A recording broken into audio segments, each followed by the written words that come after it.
Jadi dulu saya sholat melulu, saya jauh daripada Tuhan, dan saya dulu cuma taunya Yesus ini adalah manusia.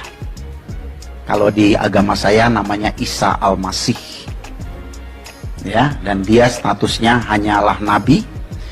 Dan bahkan di dalam surat Ali Imran 57 itu nggak beda sama Musa, nggak beda sama Muhammad, nggak beda sama Adam gitu kalau di ajaran saya dulu.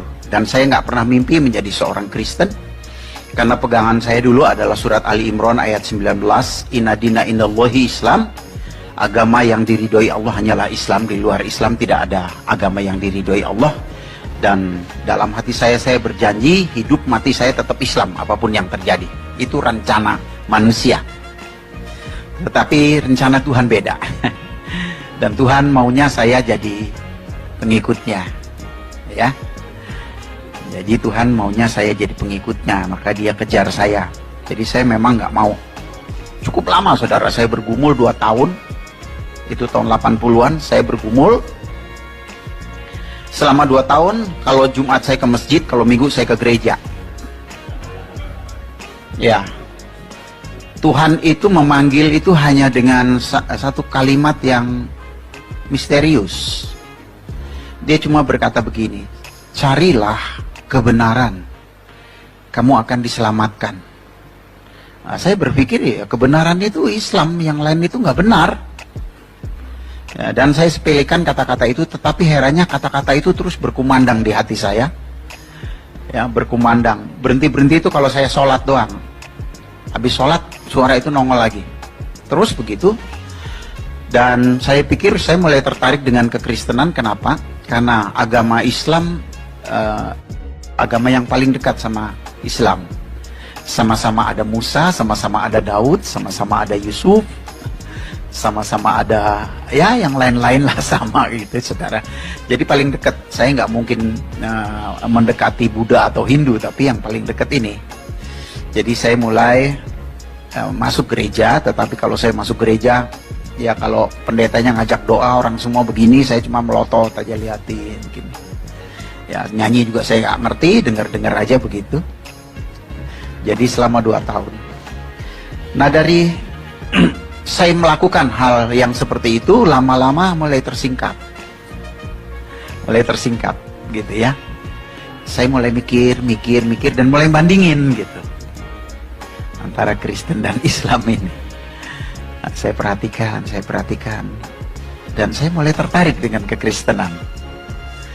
Ya saudaraku. Jadi saya melihat, saya membandingkan begini. Kalau dulu saya mau sholat saja sulit. Artinya saya harus ambil air wudhu, lalu saya harus masuk masjid, harus buka sepatu atau sendal. Kalau sendalnya bagus nanti pulang bisa hilang gitu. Ya, dan saya kadang-kadang pakai aja sendal orang lain yang pikirin amat gitu.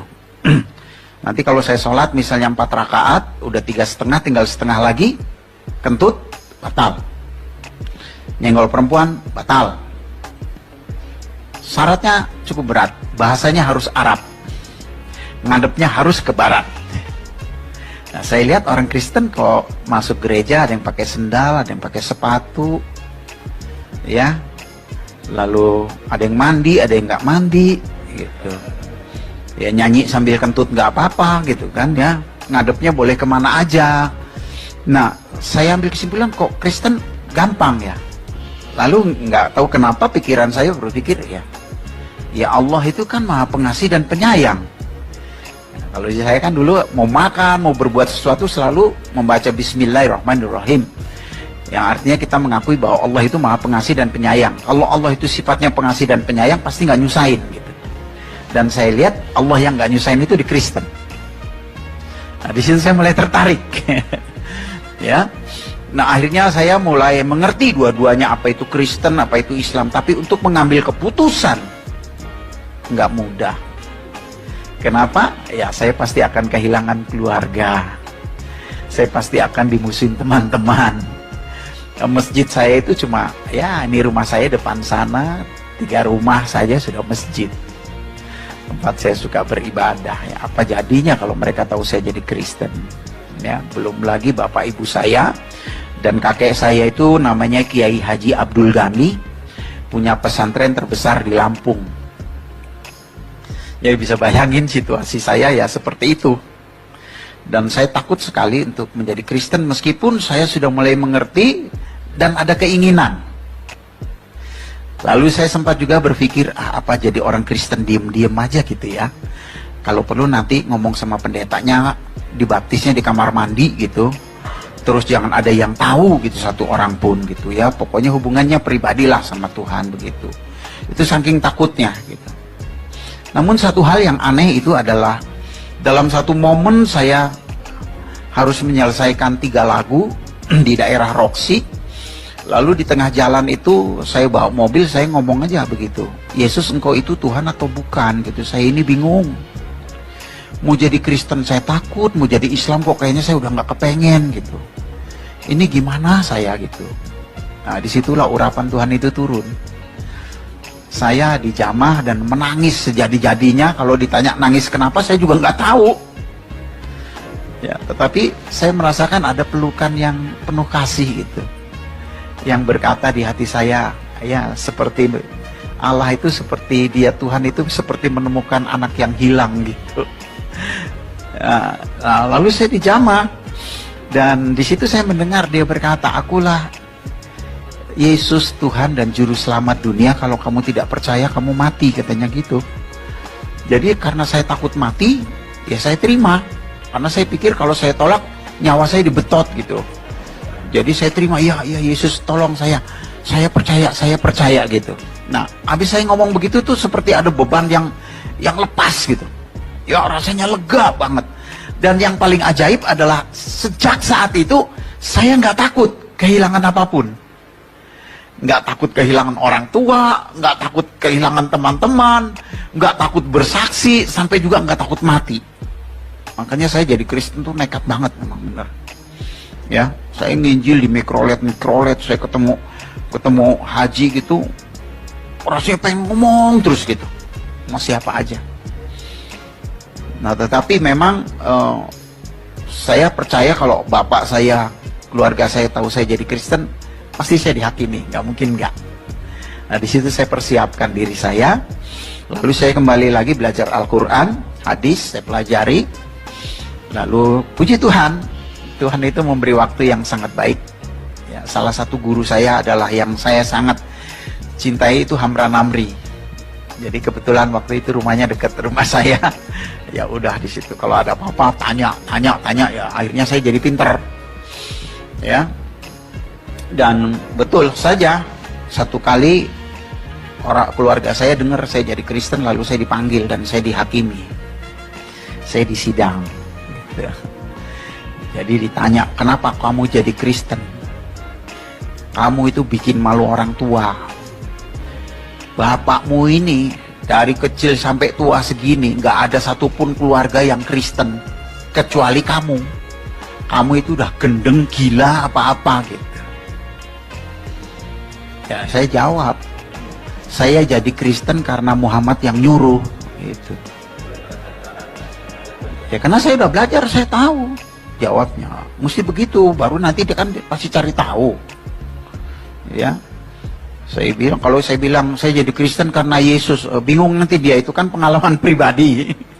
Tapi kalau karena Muhammad yang nyuruh, nah dia penasaran, ya suruh buktiin gitu.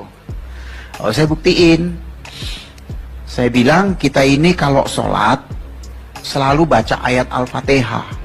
Kalau 4 rakaat berarti 4 kali, kalau 2 rakaat ya 2 kali, kalau 3 rakaat ya 3 kali baca Al-Fatihah. Di baris keempat dan kelima dikatakan begini, iya kana budua iya kana stain, ihdina sirotol mustaqim. Kepadamu kami menyembah, kepadamu kami meminta pertolongan. Tunjukkanlah kami jalan yang lurus. Jadi minta petunjuk jalan yang lurus. Saya bilang saya dari kecil sampai seumur ini, kalau sholat selalu minta petunjuk jalan yang lurus. Padahal jalan yang lurus itu ada di dalam Al-Quran gitu. Di ayat mana katanya gitu. Sudah lihat loh, kiai aja nggak ngerti sudah. Ya, saya bilang di surat Az-Zukhruf ayat 61. Ayat apa bunyinya? Wa innahu la ilmu lisaati wa la tamtaruna biha wattabi'uni atsa siratal mustaqim. Sesungguhnya Isa Al-Masih benar-benar memberitahukan hari kiamat. Janganlah kamu ragu-ragu tentang hal itu, ikutlah kepadanya karena dialah jalan yang lurus. Jadi ya, jalan yang lurus itu Isa Al-Masih, saya bilang, bukan Muhammad. Saya bilang, kalau ada satu ayat aja Muhammad berkata, akulah jalan yang lurus, saya nggak mungkin ikut Isa Al-Masih, saya bilang. Gitu. Nah, di situ debat lagi. Kamu perhatiin ayat ini, katanya di sini, nya ini huruf besar bukan huruf kecil, ikutlah kepadanya. Nya di sini yang dimaksud Allah. Kamu boleh percaya Isa Al-Masih, tapi jangan jadikan dia Allah, karena Allah sama Isa Al-Masih beda, katanya begitu. Nah, saya kasih tahu lagi dalam surat Luqman, ya, surat yang ke-34 ayat 4 dikatakan, yang tahu hari kiamat adalah Allah. Jadi surat Luqman berkata yang tahu hari kiamat Allah. Surat Az-Zukhruf yang tahu hari kiamat Isa Al-Masih. Kalau gitu Isa Al-Masih dan Allah itu sama-sama tahu. Gitu. Kan nggak ada satupun yang tahu hari kiamat itu kapan, kecuali Allah dan kecuali Isa Al-Masih. Lalu terjadilah debat dan akhirnya bapak saya nyerah dan saya diusir. Tadinya saya mau dibunuh juga itu. Tapi saya diusir dan tidak diakuin sebagai anak. Ya, itu yang terjadi. Dan akhirnya dia kasih tahu sama semua keluarga, nggak boleh ada yang terima saya. Tapi saya bersyukur kesaksian itu cukup lama dan banyak yang mendengar. Dan 7 tahun kemudian bapak saya tiba-tiba ketemu saya. Dia datang ke rumah sore hari.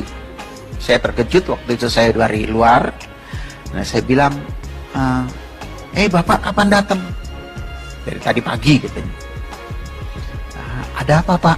Ya, saya mau cium tangannya, biasa kan kalau kita cium tangan gitu. Dia tepis, gak usah katanya. Terus saya bilang, ada apa pak kesini? Mau ngomong katanya. Ngomong apa?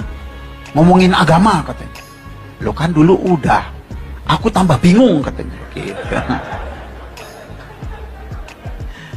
Ya saya bilang, ya jangan bingung-bingung pak. Saya bilang Yesus itu juru selamat, Isa Al-Masih itu juru selamat. Nabi banyak pak, tapi juru selamat cuma satu. Kalau nggak punya juru selamat gimana? Wah, dia bongkar-bongkar lagi ayat dan kita akhirnya dialog.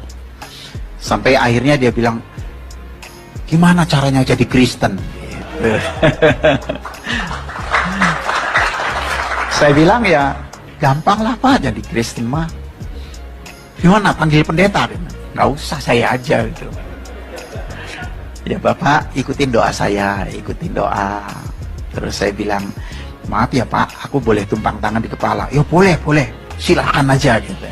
Tumpang tangan, saya doakan dan dia terima Yesus saat itu. Dan dia menjadi Kristen. Dan saya bersyukur sejak saat itu keluarga saya satu persatu mulai menjadi orang percaya. Ya. Dan saya bersyukur juga teman-teman saya banyak yang jadi orang percaya. Nah, kita hari ini kita akan membahas satu tema, Yesus itu Tuhan atau manusia. Ya. Nah, di dalam Amsal 19 ayat 2 dikatakan begini, tanpa pengetahuan, kerajinan tidak baik. Orang yang tergesa-gesa bisa salah langkah. Ya, jadi sebagai orang Kristen harus punya pengetahuan. Ya, pengetahuan itu penting. Merupakan dasar, ya, nggak cukup hanya diurapi lalu ya terima Yesus percaya, harus punya pengetahuan. Karena pengalaman saya ketika saya menjadi orang Kristen, saya sangat sayang banget sama orang Islam. Jadi hati saya itu tertuju sama orang Islam terus gitu. Dan saya punya cita-cita pengen punya satu gereja yang semua jemaatnya dari Islam. Itu cita-cita saya dulu. Terus saya doakan itu. Dan saya bersyukur sekarang fokus dipercayakan kepada saya. Fokus itu adalah forum komunikasi umat silaturahmi. Dan semua jemaatnya 80% dari Islam. Saya kumpulin dari 8, 15, 30, sekarang hampir 700. Ya, dan saya hidup dengan iman. Manajemennya, manajemen 5 roti 2 ikan. Udah nggak pakai ini deh, kalau pakai ini mah aduh bangkrut. Ya, udah jalanin aja gitu. Pokoknya kalau perlu kita diminta berkorban, ya korban gitu habis-habisan. Tapi herannya, saya nggak miskin-miskin tuh, aneh itu juga. Dan uang kasnya nggak kekuras-kuras, ya segitu-gitu terus, naik, turun dikit, naik lagi gitu. Unik gitu. Ya, saya melihat Tuhan ini luar biasa gitu, ya, dahsyat. Nah, saya ambilkan dari Yohanes 17 ayat 3. Demikian firman Tuhan. Inilah hidup yang kekal itu, yaitu bahwa mereka mengenal Engkau satu-satunya Allah yang benar, dan mengenal Yesus Kristus yang telah Engkau utus. Ayat ini sering kali dipakai oleh saksi Yehova. Karena orang saksi Yehova itu percaya kepada Allah, tapi Yesus hanya utusan. Nggak disembah sebagai Tuhan. Mirip kayak Islam, dan Islam itu sangat dipengaruhi dengan saksi Yehova. Karena pada waktu Muhammad itu menikah dengan Siti Khadijah, istri yang pertama itu agamanya Kristen. Tapi saya curiga Siti Khadijah ini Kristen saksi Yehova kayaknya. Iya, karena memberi pengaruh yang kuat sama Muhammad ini. Nah, Muhammad juga begitu, percaya Allah dan Muhammad itu utusan gitu. Jadi dia buat sebuah agama yang seperti itu. Ya, nah Alkitab di sini jelas menulis ini adalah doa Yesus. Inilah hidup yang kekal itu. Kira-kira gini. Inilah kalau orang mau masuk sorga gitu. Ya, yaitu bahwa mereka mengenal Engkau satu-satunya Allah yang benar. Ini yang pertama ya. Mengenal Engkau, saudara, kita semua sulit sekali bisa mengenal Allah. Tapi kita bisa mengenal Allah kalau Allah lebih dahulu memperkenalkan dirinya. Ya. Jadi memang seperti itu. Mungkin kita semua kenal Jokowi, Presiden Indonesia. Tapi secara pribadi kita mengenal dia sulit. Tapi kalau dia mau mengenal kita gampang sekali. Dia cari aja kita pasti ketemu. Dan kita senang kali dicari. Apalagi diteleponin dulu. Jokowi telepon, Junaidi, gua mau ketemu lu, makan yuk. Gitu. Oh seneng banget saya itu. Nah saudara pasti gitu. Ya, nah, sama. Jadi memang bukan kita yang mencari Allah, Allah yang mencari kita. Bukan kita yang memilih dia, tapi dia yang pilih kita. Jadi saya dipilih Tuhan, saya bersyukur sekali. Berterima kasih banget Tuhan pilih saya. Kalau enggak ya kacau ya saudara. Saya bayangin kalau saya mati di Islam. Orang Islam tuh kalau mati dibikin permen saudara. Dipocongin, tuh kayak permen itu kan. Ikat atas, ikat bawah. Telanjang bulat lagi. Udah gitu kepalanya dipeluntir ngadep ke Mekah. Karena kiblat mereka kan ke Mekah. Beda sama kita, kalau kita mati pakai jas keren, ngadepnya ke atas, kan surga di atas, masa di samping? Betul nggak? Dan kita pakai pakaian pesta, keren loh. Kalau dia kan pocongin telanjang bulat gitu gimana? Apa bisa ketemu Tuhan dengan telanjang?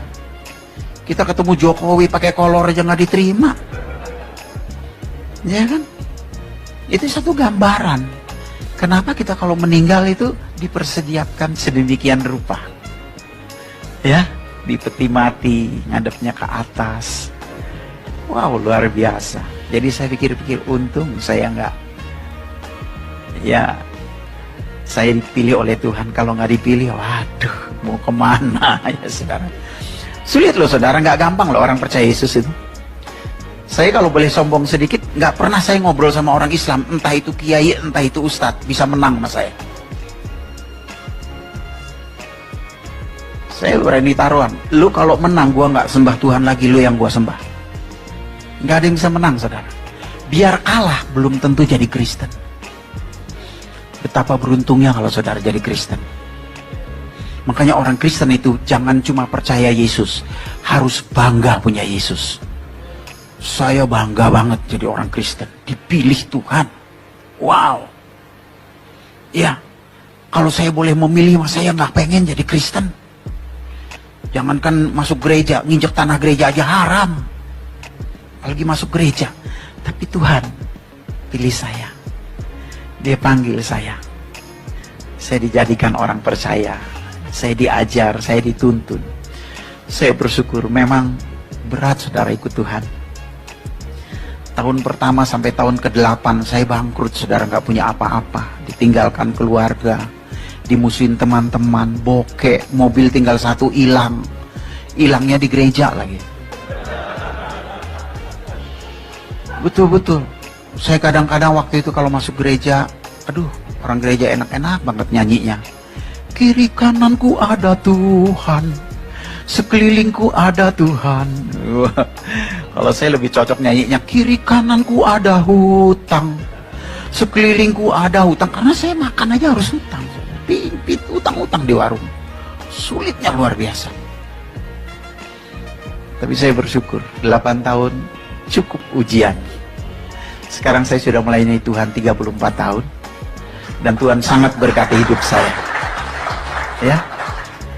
Kondisi saya dalam keadaan miskin, didatengin keluarga. Mereka ngelewein semua. Lo si murtad. Lo si jadi orang kafir. Makanya lo dikutuk sama Allah. Sekarang kelihatan kan lo miskin melarat, entar lo masuk neraka. Bukan cuma neraka, keraknya neraka.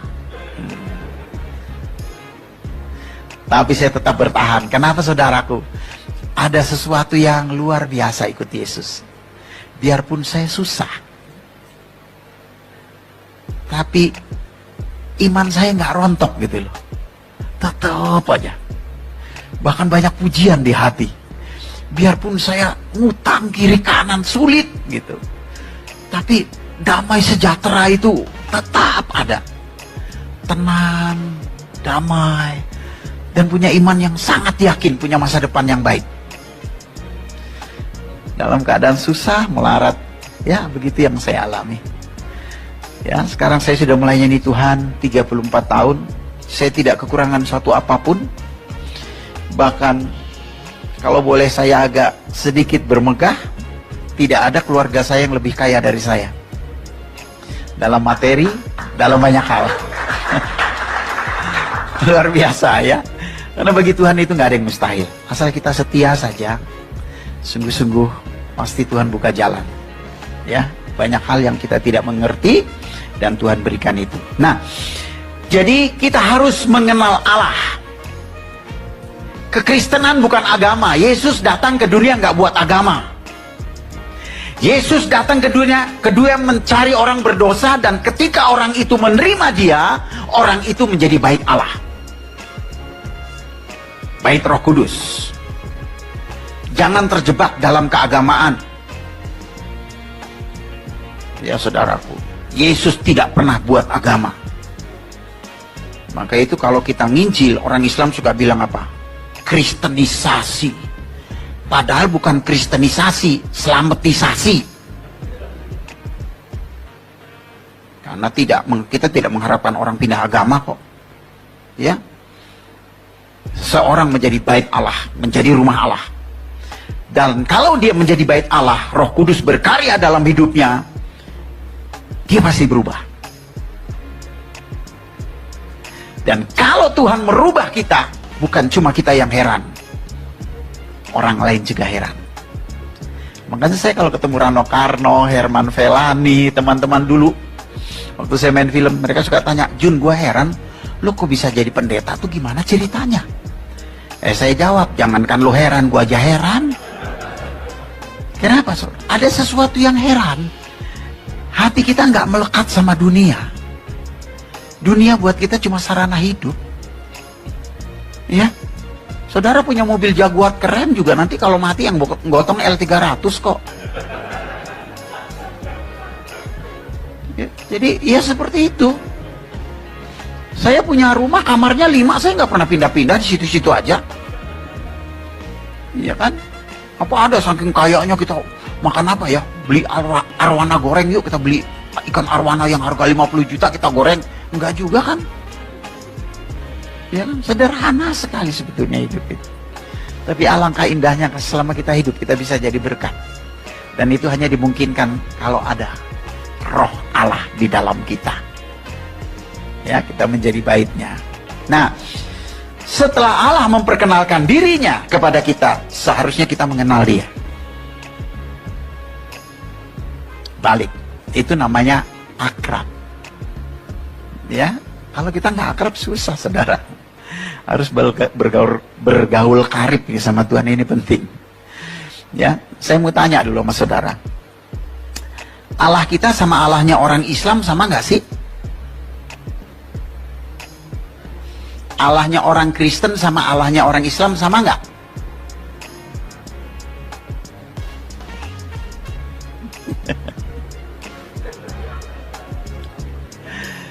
Kalau begitu masih banyak yang nggak kenal Allahnya nih. Saya kalau di gereja Pak Niko aja yang sekali hadir saya khotbah 2000 orang, saya tanya dengan pertanyaan yang sama, kayak saudara juga jawabnya. Ada yang bilang sama, ada yang bilang enggak, yang paling banyak melotot. Paling banyak itu. Kira-kira nggak tahu itu jawabnya apa. Nah, kita harus kenali Allah kita. Ya, saudaraku. Sekarang saya tanya dulu, Allahnya orang Kristen itu apa? Hah? Saya kalau khotbah mengajar, saudara. Supaya orang Kristen kuat, mantap, bangga sama Yesus. Allahnya orang Kristen itu apa? Saudara percaya nggak Alkitab firman Allah? Amin? Apa buktinya Alkitab firman Allah? Apa buktinya? Karena Alkitab itu terdiri dari 6.000 nubuatan. Nubuatan itu artinya perkataan Allah yang iya dan amin. Semua pasti digenapi, gak mungkin enggak. Karena Allah kalau bicara, itulah yang terjadi. Dia berbicara, kamu akan dibenci banyak orang karena namaku tanpa alasan. Musuh seseorang adalah orang seisi rumahnya. Itu terjadi dalam hidup saya. Karena Allah sudah ngomong begitu duluan. Itu risiko. Ya, saudaraku. Jadi yang benar itu adalah firman Allah. Otak kita ini udah banyak yang nggak bener. Kenapa udah terkontaminasi dengan mikirin duit, rumah kontrakan, ya saudaraku, ya usaha. Jadi kadang-kadang Alkitab nggak jadi standar, saudara. Orang Kristen, Alkitab harus jadi standar. Karena yang benar itu adalah firman Allah. Yesus sendiri berkata, Bapa, firman-Mu adalah kebenaran. Jadi yang benar itu firman Allah. Kita ini udah banyak yang nggak benar, saudara. Nah, karena itu sebagai orang Kristen, kalau kita ditanya, harus kembali kepada Alkitab. Itu pasti benar. Nah, apa kata Alkitab? Apa Allah itu? Yohanes 1 ayat 1. Pada mulanya adalah firman. Firman itu bersama-sama dengan Allah, dan firman itu adalah, kalau gitu Allah itu apa? Firman. Kan gampang kan? Ditanya jawabnya ini pasti benar. Yohanes 4 ayat 24. Silakan dibuka. Allah itu roh. Jadi konsep keilahian atau kealahan orang Kristen, Allah itu adalah firman, Allah itu roh. Jangan salah, saudara. Kenapa banyak orang Kristen seringkali bilang sama? Karena dia terkecoh dengan katanya. Tulisannya A-L-L-A-H. Orang Arab juga tulisannya begitu, A-L-L-A-H. Cuma dia membacanya, ngejanya beda sama kita. Kalau kita cukup Allah gitu. Kayak bercanda sama teman aja, Allah lu gitu aja tersinggung gitu ya. Kayak begitu, ringan gitu. Bacanya itu ringan. Tapi kalau mereka itu terpengaruh dengan bahasa Arab. Jadi nggak ringan, Allah. Nah gitu. Nah, dengan pengetahuan itu kita mengerti. Oh. Kalau pinter, oh nggak mau. Nah, untuk pinter kan kita perlu belajar. Korek loh. Orang Islam itu rata-rata, saudara, 90% di Indonesia itu bodoh semua. Saya kalau ketemu, Pak, Islam itu artinya apa? Oh, Islam itu singkatan, Pak. Isya, subuh, lohor, asar, maghrib. Jadi itu sembarangan aja gitu. Pak, kalau singkatan bukan Islam, Pak. Izam, karena tidak ada lohor, yang ada zuhur. Bapak tahu nggak artinya izam? Nggak tahu. Izam itu artinya kejahatan umum. Kalau Islam itu artinya tunduk kepada Allah. Bapak udah tunduk belum? Maksudnya pernah ninggalin sholat nggak? Ya pernah. Tahu hukumnya? Nggak tahu. 1 kali meninggalkan sholat hukumannya 10.000 tahun masuk neraka. Makanya Saifuddin kan bilang di YouTube, saya mah nggak sanggup jadi Islam, katanya. Kenapa? Iya, 1 kali ninggalin sholat 10.000 tahun di neraka, mana kuat gua. Ada di sini yang nggak ninggalin sholat, diem aja semua, karena semua pasti udah ninggalin sholat. Nggak ada yang mungkin 1 hari 5 kali, itu pasti ada yang lalai. Ya saudaraku, itu contohnya. Jadi Islam itu artinya tunduk kepada Allah. Dan sebetulnya orang yang tunduk itu Kristen. Kenapa saudaraku? Karena Allah kan membuat keputusan supaya orang masuk surga harus lewat juru selamat. Dikasih juru selamat. Kan gampang banget sebenarnya ya. Ya kan? Tapi dia nggak tunduk. Yesus datang ke dunia itu kan keputusan dari Allah. Dia datang ke dunia itu kan keputusan dia. Cara dia bukan cara kita. Ya kan? Jadi yang kita ini sudah tunduk kepada Allah. Dan memang tanpa Yesus kita nggak akan bisa tunduk. Makanya doktrin kita Bapa, Anak, Roh Kudus. Roh Kudus itu menolong, menghibur, membimbing, memberi taufik hidayah. Kalau mereka nggak bisa masuk surga, mereka bilang masuk surga itu harus lewat jembatan Sirotol Mustaqim, yaitu sebuah jembatan yang terbuat dari rambut dibelah 7. Nggak dibelah aja kepleset.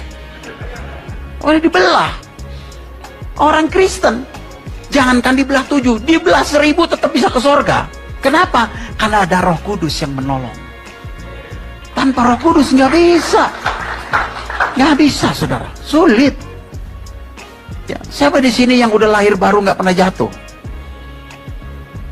Pernah, semua jatuh. Dari perkataan, dari pikiran, dari jengkel segala macem, ngomongin orang, jatuh. Tapi kita ada Roh Kudus, biar jatuh nggak akan tergeletak, dituntun lagi, diingetin lagi. Itu hebatnya Roh Kudus. Ya, dia yang akan terus menolong kita sampai kita tiba di tempat Bapa di surga. Nah, Allah kita itu adalah firman, Allah kita itu adalah roh. Ya saudaraku, ini kita mesti ngerti. Kenali dia secara baik dan benar. Dan Allah kita itu sangat berotoritas untuk memilih. Dari mulanya ketika dia ingin menyatakan kasihnya, dia pilih sebuah bangsa namanya Israel. Betul nggak? Saudara percaya umat Israel pilihan Allah? Apa buktinya?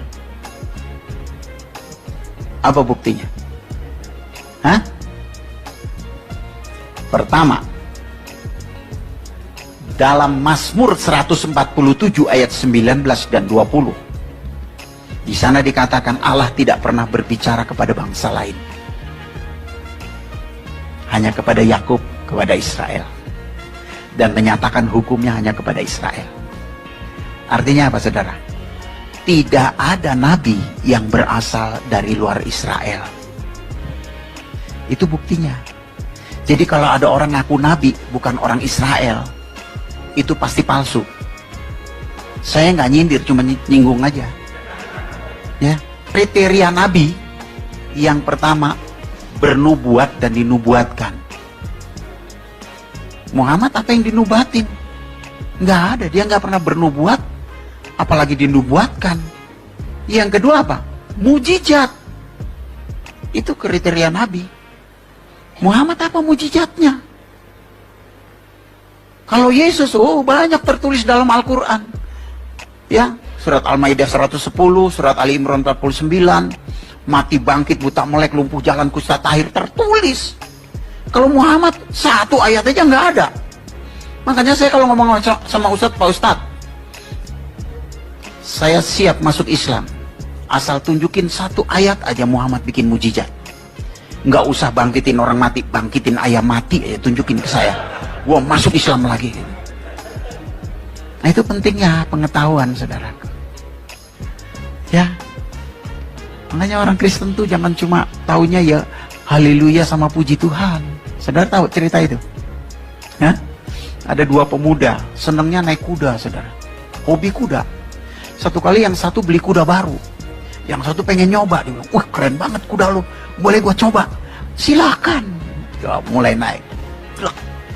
Hus, hus, hus. Nih kuda diem aja. Kuda lo gue khususin kamu jalan deh. Ini kuda lain katanya. Cara jalannya gampang, lu mesti bilang puji Tuhan. Lu bilang puji Tuhan dia pasti jalan. Makin teriak puji Tuhan makin kenceng dia. Terus berhentinya gimana? Haleluya. Oke deh, kita mulai. Puji Tuhan. Bener jalan. Puji Tuhan. Puji Tuhan. Wah, kenceng banget. Wih, keren. Dia bilang, puji Tuhan. Di depan ada jurang, saudara. Loh, kaget tuh. Dia teriak, haleluya. Berhenti, shoot. Puji Tuhan. Puas masuk. Orang Kristen mesti punya pengetahuan. Amin. Jangan cuma bilang haleluya puji Tuhan. Jadi yang pertama, Israel umat pilihan yang pertama adalah tidak ada nabi yang berasal dari luar Israel. Yang kedua, umat Israel itu umat yang paling pintar. Siapa yang bikin listrik? Israel. Siapa yang bikin pesawat? Israel. Siapa yang bikin komputer? Israel. Siapa yang bikin telepon? Israel. Siapa yang menemukan ilmu kedokteran? Israel. Siapa yang bikin mesin jahit? Israel. Siapa yang bikin mesin diesel? Israel. Itu yang canggih-canggih itu Israel, saudara. Arab bikin apa? Obat kuat.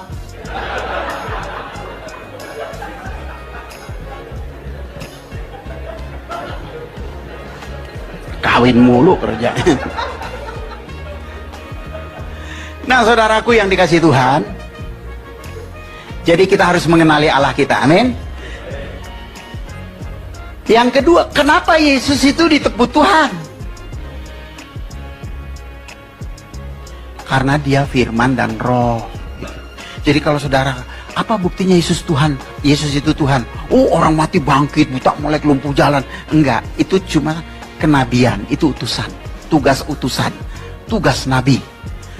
Tapi Allah itu sendiri adalah firman dan roh. Makanya kalau nerangin sama mereka, apa buktinya Yesus Tuhan? Karena dia adalah firman dan roh. Kan di Al-Quran juga disebut, Isa fa'inahu rohullah wa kalimatuhu. Sesungguhnya Isa adalah roh Allah dan firman Allah. Itulah ketuhannya, ketuhanannya. Di sana seringkali dia juga disebut Isa kalimatullah, Isa rohullah. Itulah ketuhanannya. Karena Allah itu roh, Allah itu firman. Jadi kalau dia bilang, itu kan Kristen. Enggak, Islam juga ngajarin. Kamu buka aja surat Al-Maidah 44-47. Di sana dikatakan, pengikut Injil harus memutuskan segala perkara sesuai dengan Injil. Quran lu aja nyuruh kok. Ya, jadi kita benar gitu loh, saudaraku. Oleh sebab itu, saudaraku, kenapa Yesus disebut Tuhan? Itu karena dia adalah firman dan dia adalah roh. Sebagai manusia pun dia unggul. Ya, ini yang terakhir. Di tengah dunia kita hidup, itu ada 3 agama samawi, agama wahyu. Yang pertama Yahudi, yang kedua Kristen, yang ketiga Islam. Masing-masing punya pemimpin.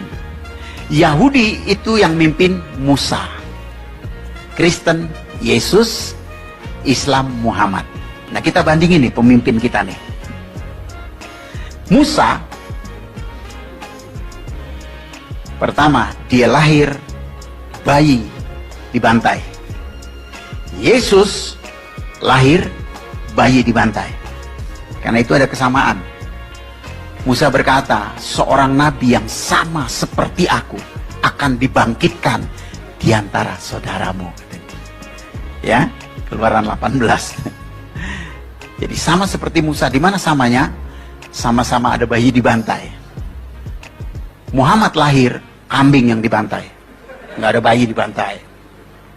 Yang kedua, Musa bermujizat, Yesus bermujizat, Muhammad nggak ada mujizatnya. Yang ketiga, Musa dipakai oleh Allah untuk membebaskan umat pilihan dari perbudakan Mesir. Yesus dipakai oleh Allah untuk membebaskan manusia dari perbudakan dosa. Muhammad dipakai apa? Budakin orang, iya. Ya, ini kita mesti ngerti loh ini. Jangan sampai gampang-gampang nanti anaknya, "Pak, aku jatuh cinta sama Ustadz. Boleh nggak Pak aku ikut dia?" "Oh boleh, yang penting berbuat baik." Masuk neraka. Jangan bilang sama, beda, jauh. Musa jatuh dalam dosa nggak? Jatuh dalam dosa. Yesus? Tidak. Muhammad? Nggak usah diomongin. Sampai sekarang pengikutnya nyembelihin orang mulu. Ya, kenapa Musa jatuh dalam dosa? Kenapa, saudara? Karena rohnya adalah roh ciptaan, roh insani, roh muhadat kalau bahasa Arab. Seperti yang Yesus katakan dalam Zakaria 12, firman Tuhan katakan Zakaria 12 ayat 1, Allah menciptakan roh manusia. Yesus, dia tidak jatuh dalam dosa. Kenapa? Karena rohnya adalah roh Allah. Itu bukan cuma di Alkitab, di Al-Quran juga dikatakan. Maryam 19 ayat 19, Yesus manusia yang tidak berdosa. Dalam hadis juga begitu. Satu-satunya manusia suci, tidak berdosa adalah Isa Al-Masih. Ya, hadis Bukhari, jilid 4, halaman 1493. Kalau dalam Injil, 1 Petrus 2 ayat 22. Yesus tidak pernah jatuh dalam dosa. Nah, itu kehebatan Yesus. Jadi jangan kita pikir, oh dia datang dari sorga ke dunia menjadi manusia sama dengan kita. Tetap nggak sama. Kita manusia berdosa, dia tidak pernah berdosa. Jadi pemimpin kita paling keren. Amin. Saya punya pemimpin kayak gitu, wah udah saya nggak ada lawan itu. Jangan pindah ke lain hati, rugi loh. Itu luar biasa Yesus itu ya. Jadi ini 3 hal. Kenapa Yesus disebut Tuhan? Karena rohnya adalah roh Allah.